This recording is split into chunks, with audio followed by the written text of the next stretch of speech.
This is Tomaki, and everyone thinks he's fat, old, and useless. To make it even worse, his daughter despises him, and his wife's cheating on him. So why would his coworker suddenly find him interesting? Did she always like him? Or could it be something more?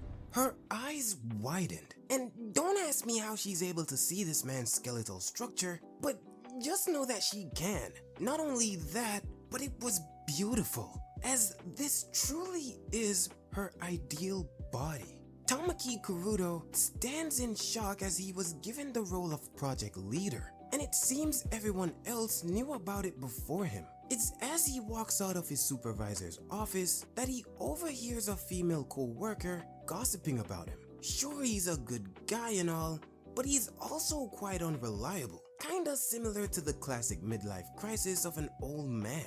And even he also agrees that he's not the type to be a leader, since he's always filled with anxiety. But now isn't the time to be whining, but instead, he'll try his hardest not to trouble everyone. But speaking of trouble, Ayase Raito lets him know there's a problem related to their vendor. It seems like they'll all have to carry the equipment themselves, and immediately seeks for the volunteers among the young people. And now that he thinks about it, now would actually be the best time for him to take charge. So he tries to get everyone's attention at first, but decided to call a bit louder, as he really needed everyone to listen. He knows they're all frustrated, but asked if everyone could help out, as it could all be good exercise. And Ayase had to stop, bro, because truly, like, the young folks can handle it no problem. But Tamaki insists that he couldn't possibly just sit around and do nothing. Plus,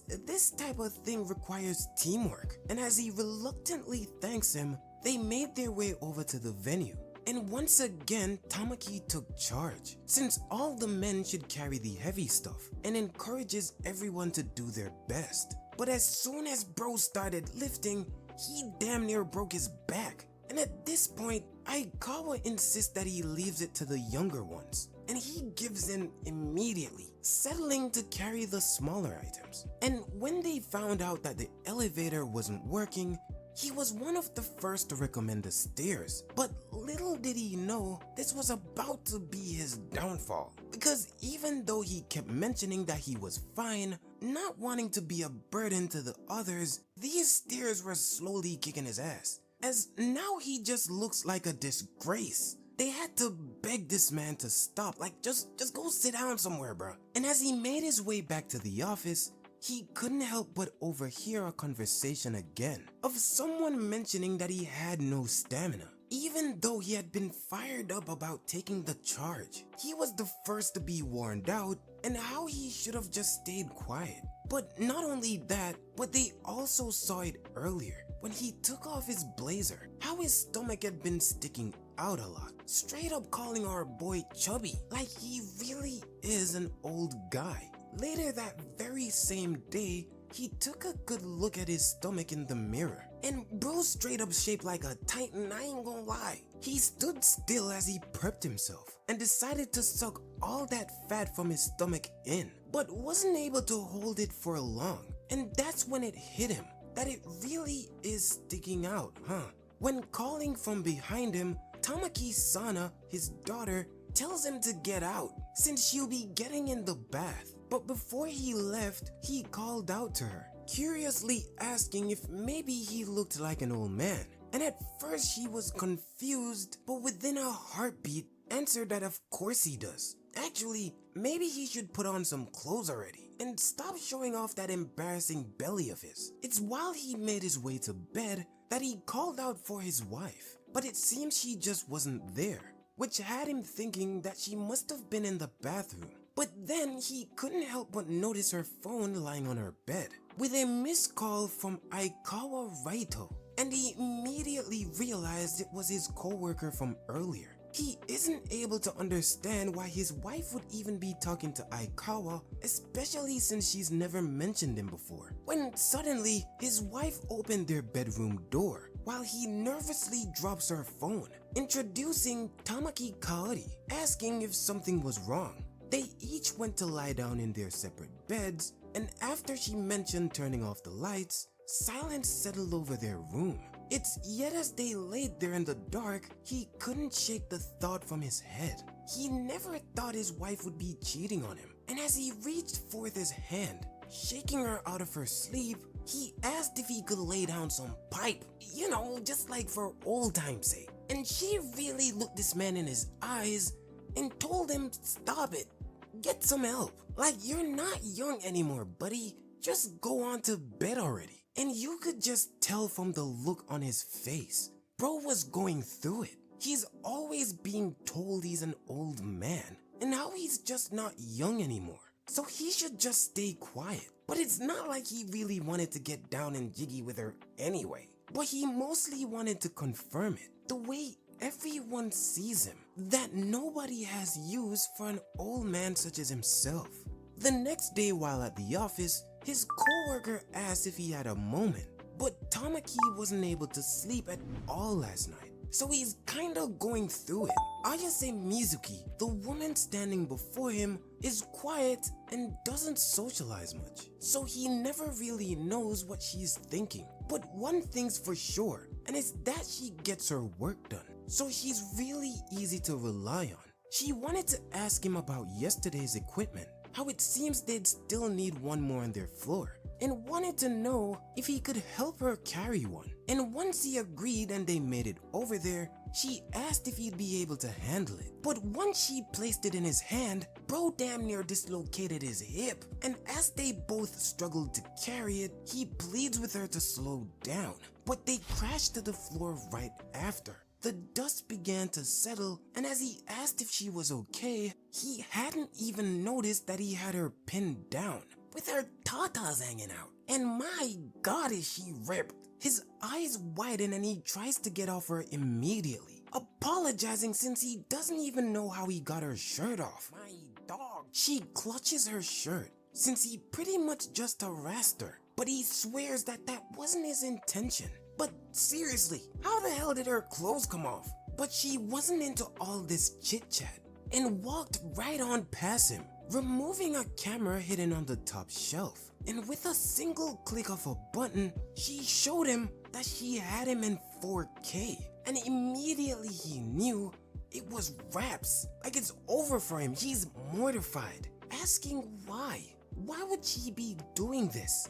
But she simply replied that she had a request. She wants him to tag along with her somewhere. And later that very same day around 6 p.m, they made their way through a dark alley. And Tamaki seems to be pleading his case, that the image doesn't mean squat, since everyone already knows he'd never do something like that. And all she had to do was turn to look at him for his argument to fall apart, because even he's unsure now if anyone would have that kind of faith in him. Ayase curiously asked if he was the project manager currently, how if a scandal were to pop up, even as a rumor during this time, bro could really lose everything. And finally giving up, he asked what it was that she wanted, because if it's money, she shouldn't expect much because her boy's low-key kinda broke right now, especially since he has to deal with the mortgage. But it seems they had made it to the place. Hell and muscle. And as soon as they made it in,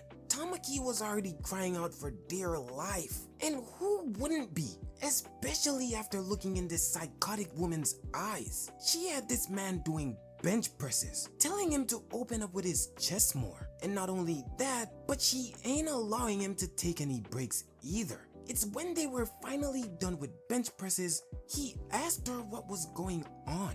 And well, it was pretty simple. She was going to train him. And if he doesn't, then she'll definitely be spreading those images. And even though he tried asking her why, she insists they move on to the next exercise, squats, telling him to push with his hips. And as expected, his lower body was weak. And she would know since she had been watching him this whole time. And right as his knees were about to go out, he shouted that he couldn't endure it anymore. But she gripped this man tight, because hell no, she ain't done with him yet. Ayase needed him to lock in until the very end, to go all out. It's when Tamaki was done, she mentioned yet again that she knew it. he might not have the bulk yet, but his muscle shape is good. And while blushing, mentions that with his body, he could be her type. She's had her eyes on him for a while now. From the very moment they met, she could tell it all. His bone structure and his muscle shape. Exhausted, he asked what her goal was. And well, it was pretty simple. She likes muscular men, but not just anyone. There's a certain face and body that she likes. And to put it frank, Tamaki's her ideal body type. So she's offering to train him. And when he becomes her vision of an ultimate body, she wants to smash. Oh no! Tamaki couldn't believe what he just heard. And in a desperate attempt to get away from her, he tries to crawl away. But she latches right onto him, since there's no escaping now. Since she had even more evidence and played him an audio recording of their intense workout. And at this point, it didn't matter how the message was interpreted. But from now on, he didn't have a choice. And here marked the beginning of his journey, as it usually takes about 3 to 4 years to build muscle. So it looks like they'll be together for a long time. The next morning, his muscles hurt. Actually, his whole body felt sore. And as he walked into his living room trembling, his wife rushed right on past him, telling him to get out of the way since she's clearly busy, so he shouldn't just be wandering around. She wasn't able to make his lunch for the day and told him to handle it himself. Also, he wasn't allowed to eat out either since it was too expensive. Not only that, but she would apparently be home late tonight, so he'd have to make his own dinner as well. And as their daughter made her way through the front door, her mother pleads with her to at least say something before she leaves. And now that she thinks about it, she'll be leaving now as well. And not before long, the atmosphere became quiet as Tamaki's now home alone. He tries to get back on his feet, but his hand slips, and he fell straight to the floor. He decided he wasn't going to stay down forever though, and thought back to what Ayase had said about wanting to train him.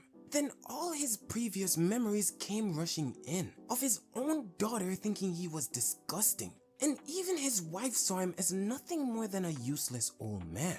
Not to mention Aikawa's affair with his wife. And even at work that same day, he got made fun of again, since he's too old to be messing up. And then came all the requests from everyone around him, needing something from him. A few female co-workers noticed he's been looking really busy lately, wondering if he had been taking on too much work or maybe he was just some pushover. When suddenly, someone approached him about some work they had done, and it was none other than Ayase. She stared down at him with dark, cold eyes, and simply laid out all the work she had done that needed his report.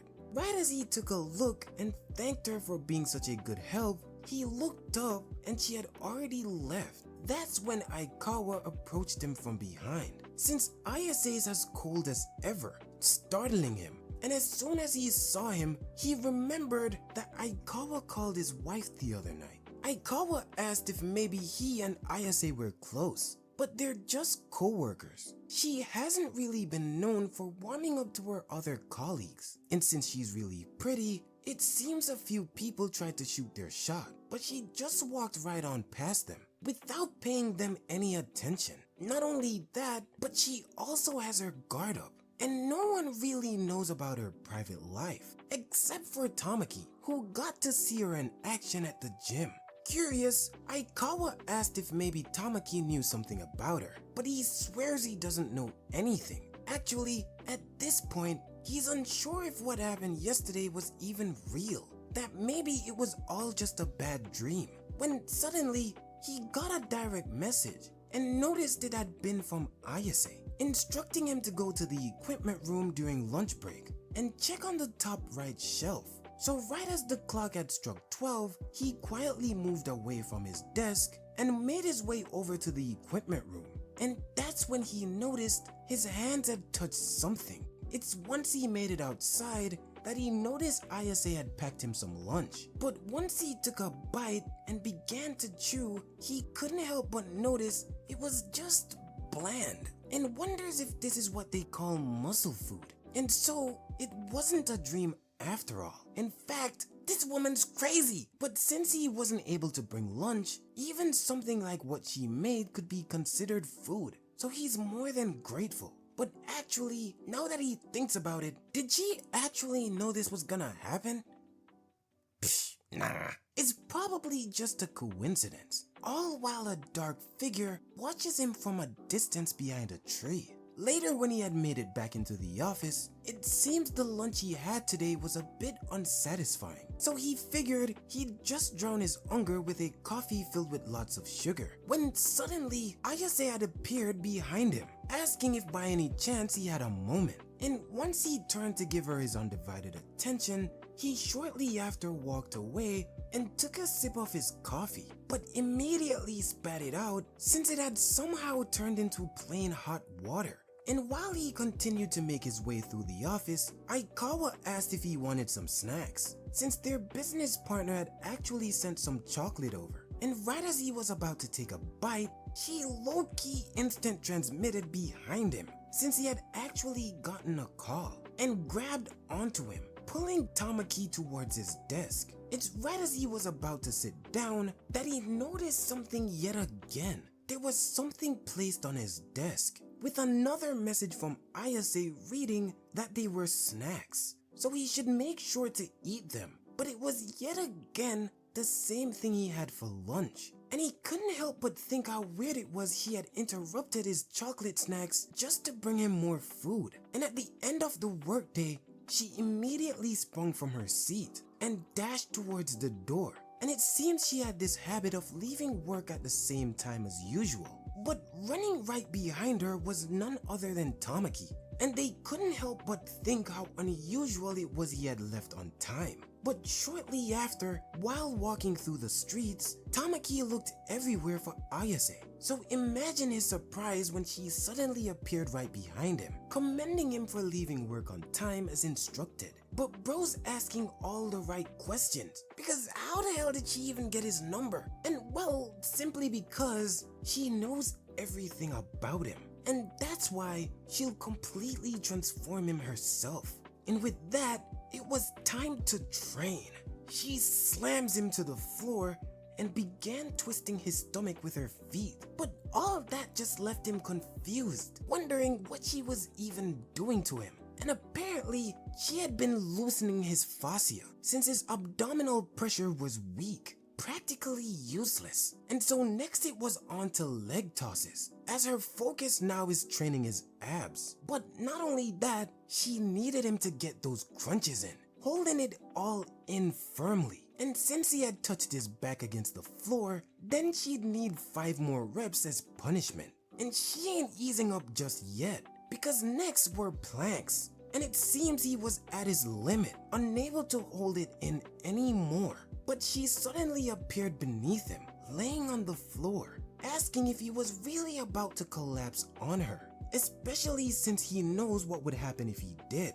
And as their breath collide, he swung his head back in an attempt to not have their faces so close, but indirectly thrusted his hips against hers. And even though she asked what he was doing, you can kinda just tell that she's having the best time of her life right now, and went on to tease him, since what if both his wife and daughter saw him thrusting another woman like this, instructing him to keep his body straight for just 10 more seconds. And as she counted down from 5 all the way down to 3, she decided to take her time with 2 and 1, since she loved being underneath him. And right as he collapsed, she grabbed a hold of his chubby stomach, since she knows he isn't able to see it just yet, but she'll expose his rectus abdominis, or in other words, his abs buried underneath all that fat, and sinks her teeth into his stomach. Bro, what am I reading? Later that very same day,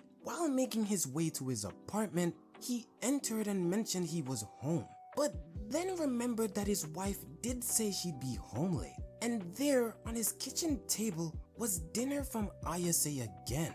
And if that's the case, then maybe it would be a good snack along with some beer. But then suddenly, his phone buzzed with a message from Ayase forbidding him from having any alcohol. And at this point, he might be onto something, because how is she able to know what he's doing? Maybe she had installed some cameras or something around the place, when suddenly his wife had walked in mentioning she was home, scaring the absolute crap out of him. Her eyes darted towards the food on the table, and she couldn't help but ask if he had made it himself. And of course, he had no other option but to say that he did. But that alone was suspicious, because why would he be eating out of a plastic container at home? When yet again, he got another message from Ayase, recommending that he takes an hour-long bath after eating to soak, rather than taking a shower.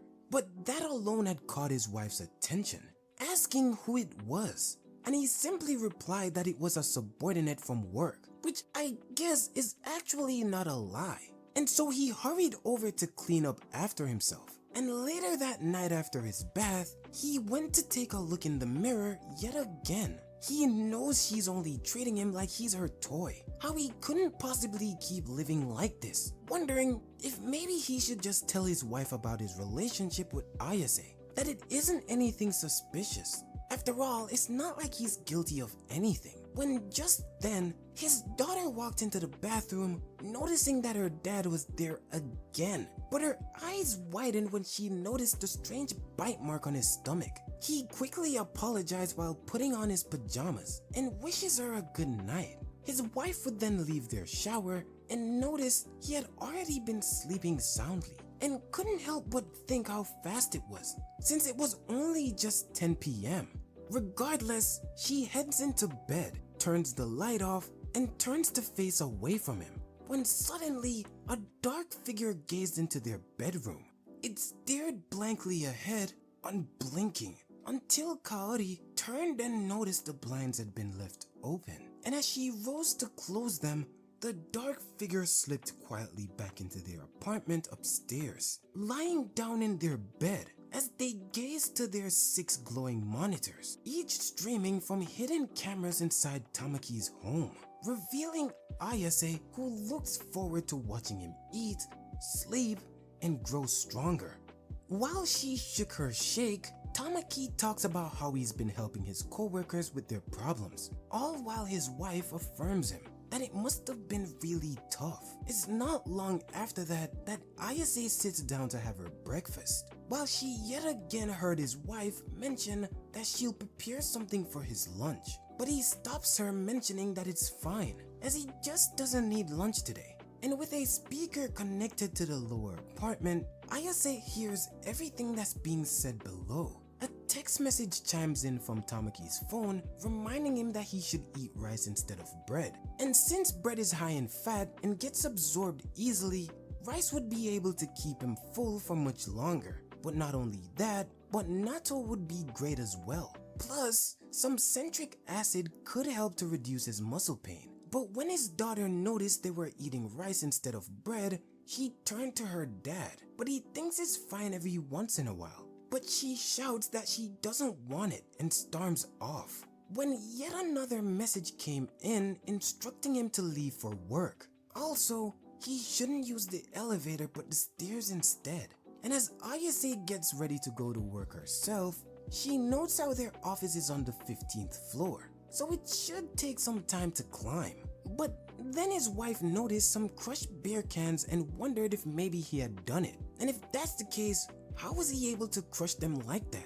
But he seems a bit confused, because he actually didn't have any beer. She also asked if he was leaving already, as it's still really early, but he only mentions that he needs a bit more time today to get there. And as Ayase leaves her apartment upstairs, so did he. But his wife still seems a bit suspicious, watching as he made his way through the door. While on his way to work, Tamaki still doesn't get how Ayase is able to know what he's doing, and figured that today's the day he finds out. So right as he made it to work, he peeks over to watch Ayase busy at her computer. And as usual, she won't speak unless it's necessary. So instead, he'll use work as an excuse to investigate. So, right as he made his way over to her, he cheerfully asked about the estimate, but she quickly responded that it was discussed in the morning meeting. And in another attempt, he tried to ask where the meeting recordings were, but she yet again answered swiftly, leaving him no room to keep the conversation going. And as he took up a black coffee, his phone buzzed yet again, since the canned coffee had way too much sugar in it. So she politely asked him to throw it out. And not being able to handle it anymore, he asked if she could meet him in the pantry, and immediately gets right to business, asking how it was she was able to know what he was doing all the time. But she gently grabbed the coffee out of his hand and poured it down the drain, since it really didn't matter. What's more important is that he cuts down on all this unnecessary sugar. And when she was done, she held the can between the palm of her hands and crushed it effortlessly. Since in bulking, it's not all about training but dieting as well. And this was her attempt to reform his lazy eating habits. How it would all be fine if he just followed her. At least then, he'd surely be reborn. But while walking over towards him, she mentioned that there was one more thing. And while placing the crushed can in his hand, it reminded him of the one his wife mentioned that morning. And while walking past him, she mentioned that he was absolutely forbidden from drinking alcohol. His lunch and snacks are going to be on the shelf as usual, but other than that, he's only allowed to drink water or tea. Anything else would be considered extra calories, and those will just end up as fat. And as she turned to face him, she mentioned that they'll be changing his breakfast starting tomorrow, while reassuring him that she's always by his side. And they left the pantry together shortly after, which caught Aikawa's attention. And yet again, at 6 p.m. on the dot, Ayase decided she'll be leaving first. And right behind her was none other than Tamaki. And it seems lately he had been leaving on time. And it has the rest of his co-workers wondering if maybe it's all because of Ayase. And if that's the case, maybe the two could be meeting up outside. And that's exactly what's going on, because Tamaki's already in pain, since now they're on to doing deadlifts. And bro's back's already aching him. But from Ayase's perspective, it's all no good, since at this rate, he'll just injure himself before he reaches muscle hypertrophy. Instead, what he needs to do first for deadlifts is bend his body around his hip joint, and instructs him to keep his eyes on her, since he should just imagine pushing his butt backwards, and tells him to take a good look at her. But bro's not locked in at all, so she decided to show him herself, instructing him to bend his hips down more. And not only that, but he should be trying to match his movements with hers, similar to thrusting his hips forward, and decides to give him a live demonstration. And yo, why is she enjoying herself so much? But Tamaki swears that he gets it, backing up off her, as there's no reason she had to be sticking that close to him. And with that, they're back to their deadlifts again. And after their session, he decided to hit the shower. And bro is damn near at his limit. He has no idea the last time he felt this tired, and how it seems working adults just don't have that much energy. He then went on and tried to get some shampoo, but it seems it was already empty. So someone in the shower right next to him handed him some of theirs. And of course it was none other than Ayase. Like, did you expect someone else? He shouts and asked her what she was doing in there. And well, simply enough, she had worked up a sweat as well. Plus, she thought it might be a great idea to check the progress on his body. And what better place to do that than the shower? But while closing his eyes shut, he asked if she didn't feel ashamed being together with a man like him. But she's like, why? After all, her body's perfect, and she has absolutely nothing to be ashamed of. But I think she might have missed the point, because that's not at all what he meant. A little while after at home, Kaori's shocked to hear that her husband was project manager, But the person on the phone mentions that Tamaki's actually really popular in the office, but his wife wonders if maybe they mean he's being made fun of a lot. And while speaking to Aikawa, she asked why he hadn't told her husband that he's actually her cousin, since if he does, he might be able to get special treatment. But that goes against what he wants entirely. He's asking her to keep it quiet for now. Plus, if he were to catch them talking, they might just be caught. So he curiously asked what Tamaki was doing currently, but he actually hasn't made it back home yet, which shocked Saikawa since he left right after work.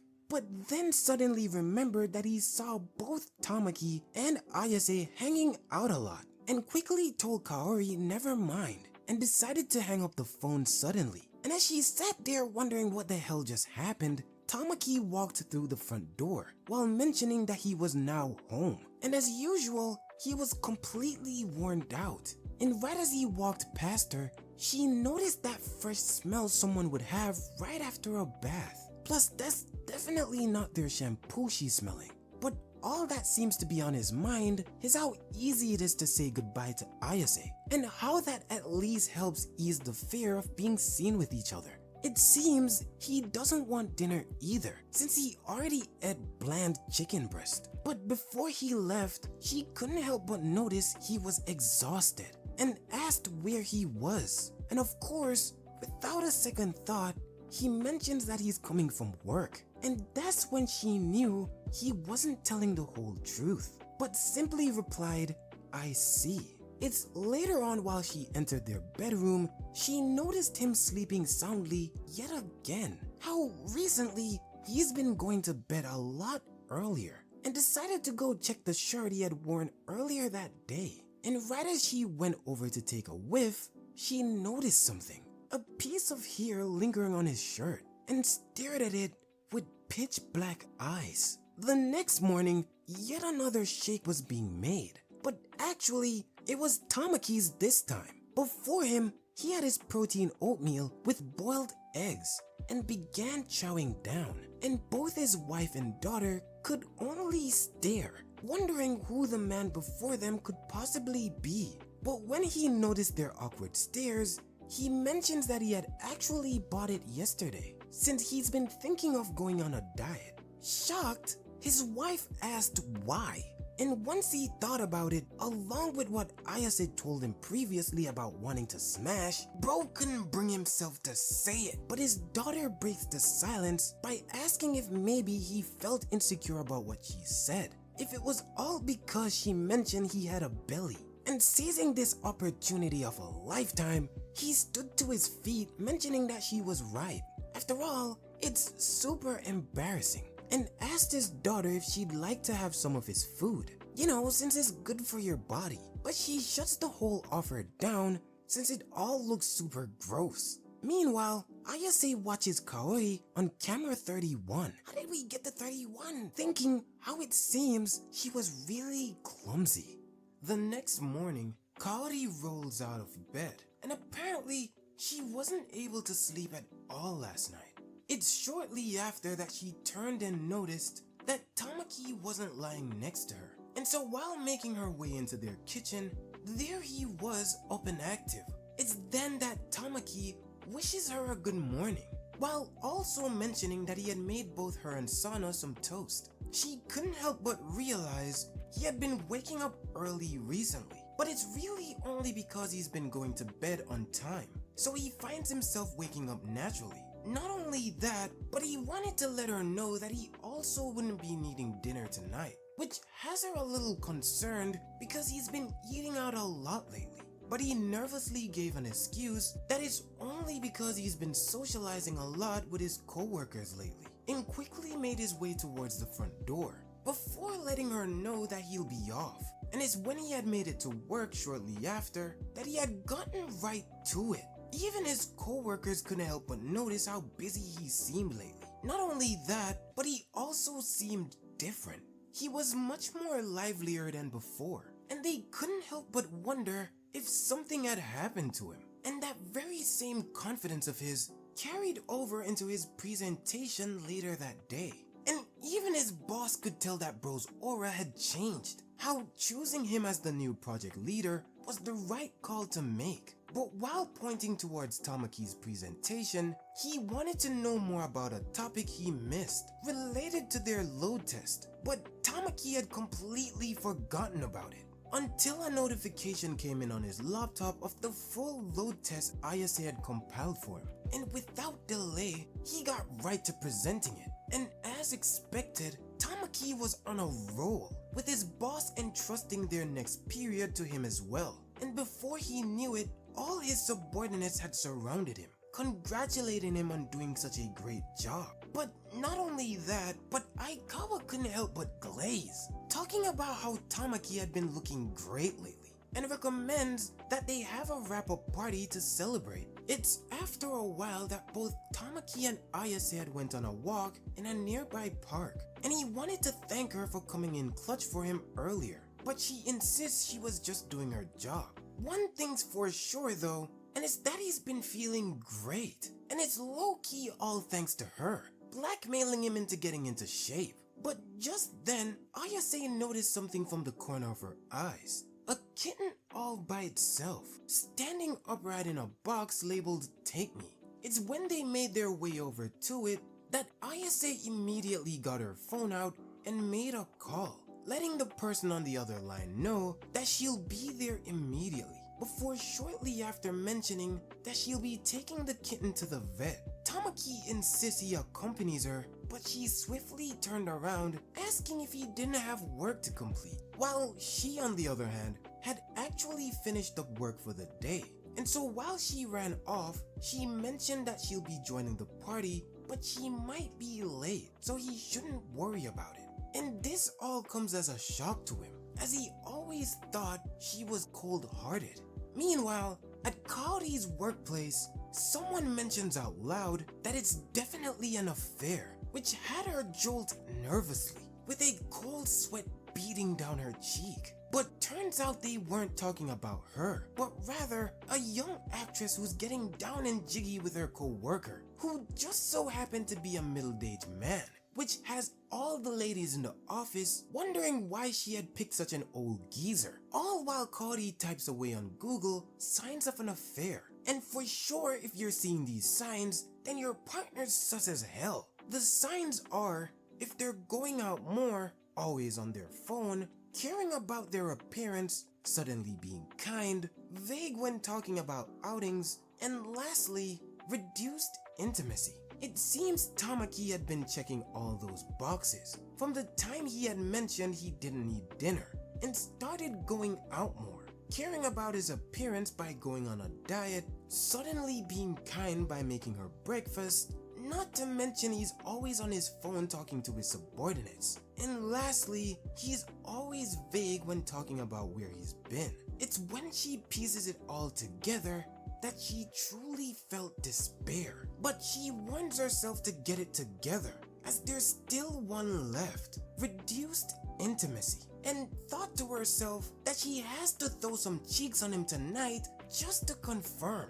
It was later that very same evening, while Tamaki's co-workers gathered together, that someone asked if Ayase had left early, but she'll actually be stopping by later, so they should all just start the party without her. And if that's the case, Tamaki thought that now might be his chance to get a beer. But Big Mama grabbed onto him so fast, since alcohol is bad for his muscle. Instead, he can have some oolong tea. It's while they made their way back to their co-workers, Tamaki asked how the kitten was doing, and apparently it wasn't in bad shape at all, but it's being held at the vet for now. And as expected, Tamaki commends her efficiency, but then noticed she never responded and asked her if anything was troubling her. Yet all she could think about was whether the cat would be adopted.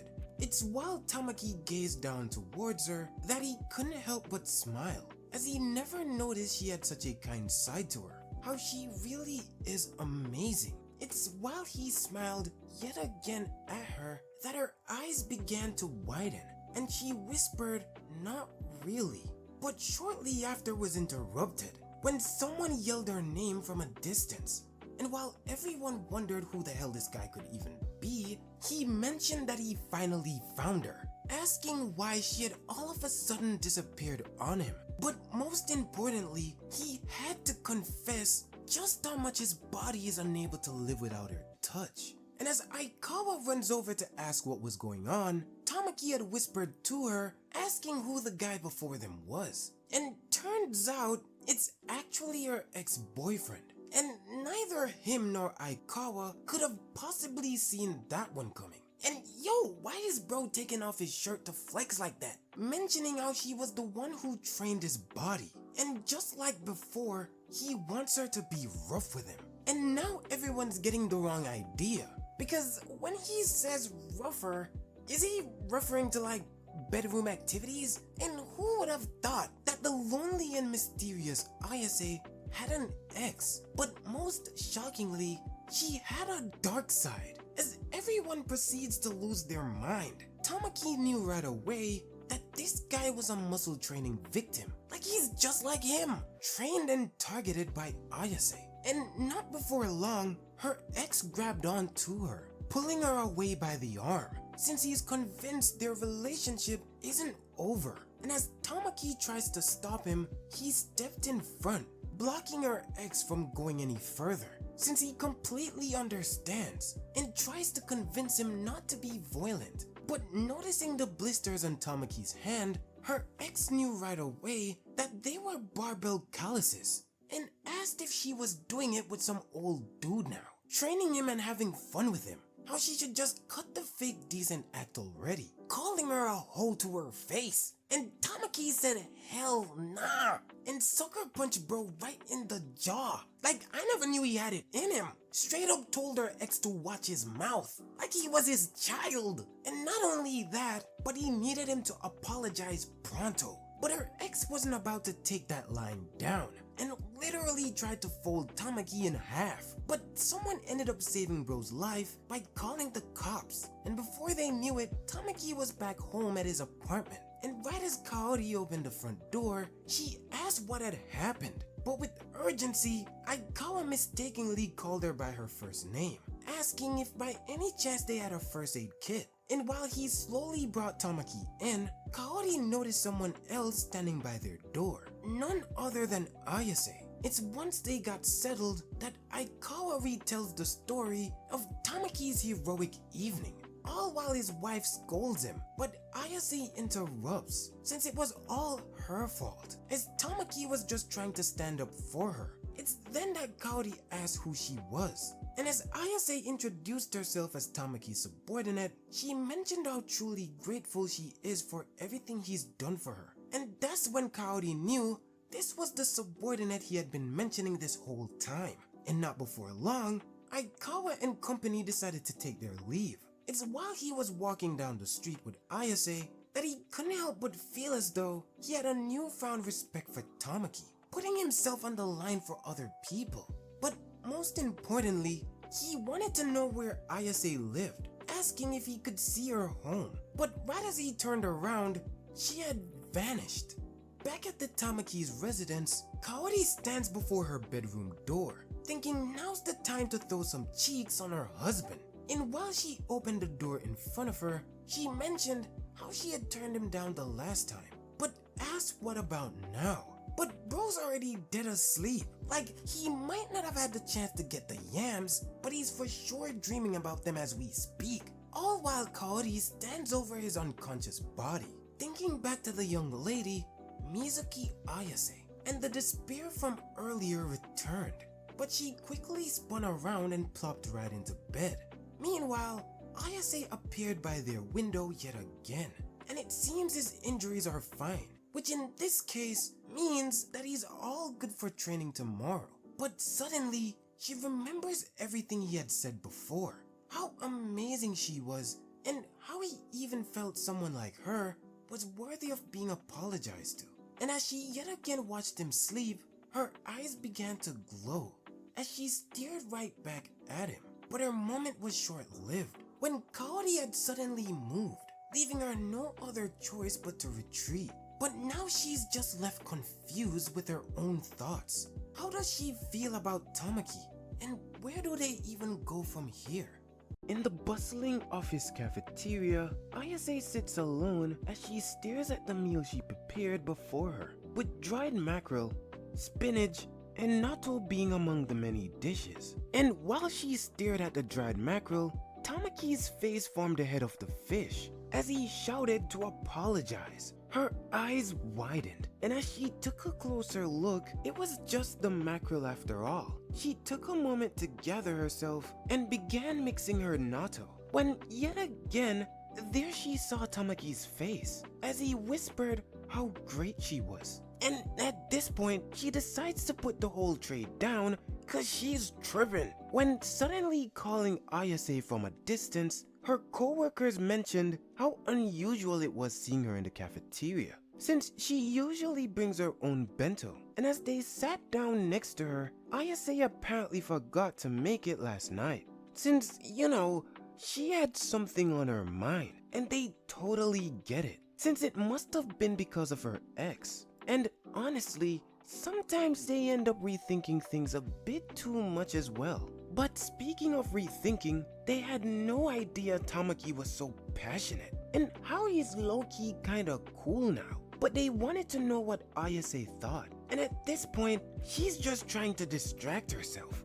Not only that, but they think Tamaki must have lost weight recently as well, since somehow his waist looks a lot slimmer. Apparently, beginners usually lose weight when muscle training, but since her goal is bulking, she can't help but feel like she should be training more with Tamaki, which means she'll be spending more time with him, together. And as her eyes widened, her co-worker sitting across from her comments that they've been putting on a bit of weight and thinks about inviting Tamaki to lunch tomorrow so he can give her some tips. And with a single flick of her wrist, the dish in the palm of her hand shattered as jealousy bleeds through the cracks beneath her calm exterior. Her co-workers exchanged a worried glance, wondering if she was alright, while she sat before them, silent and motionless. Elsewhere, leaving from out the male's restroom, Tamaki's bowel movements have been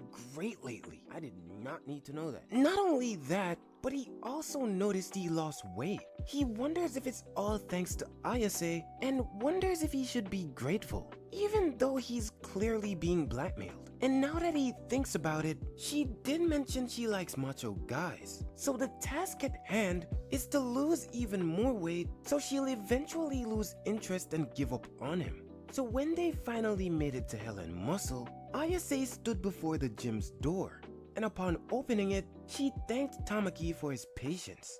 And he was already in there getting his stretches in, with a usual easy smile on his face.